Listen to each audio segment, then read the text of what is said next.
I'm going to walk you through a basic workflow from an audiobook production perspective. And many of the people that I work with use Studio One and also use some version of Izotope RX.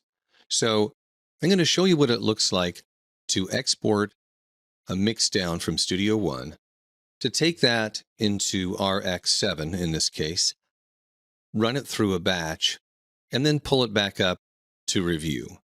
We won't go through all of the gory details of cleaning up the audio, but I'd like you to see what the handoff looks like going from Studio One into the batch recording and then reviewing the resulting recording from RX7's batch. So first of all, right now we are in a session in Studio One and it's ready to be exported or mixed down. I'm going to do a quick version of this.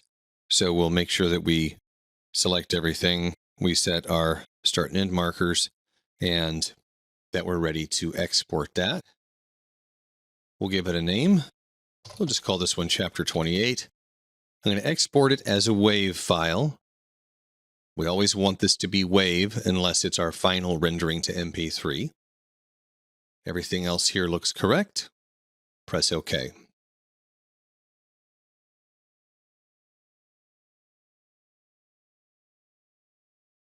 Now that the mixdown is done, our window's going to pop open.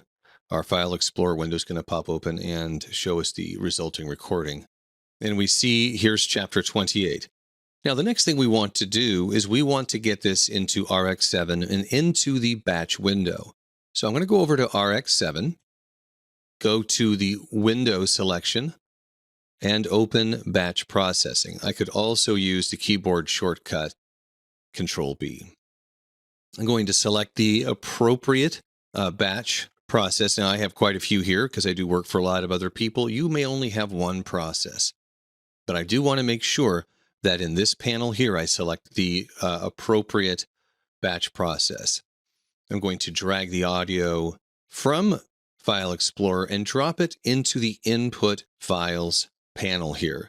One of the mistakes that I see people make is they take this and they drop it directly into the RX7 window, like so.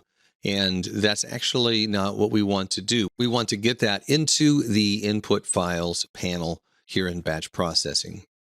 Then everything else is really ready. I can hit process and let that go. Now, for the sake of doing this quickly, I'm going to select a process that's pretty short so we don't have to sit here and wait for it. Okay.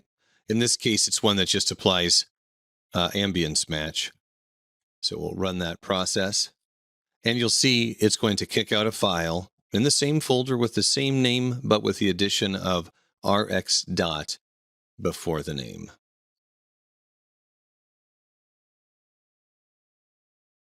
Fantastic. It's succeeded. And here it is, RX dot chapter 28. Let's close the batch window and drag that in. And then we have a file that we can review. So that's all there is to that. I hope that was helpful to you.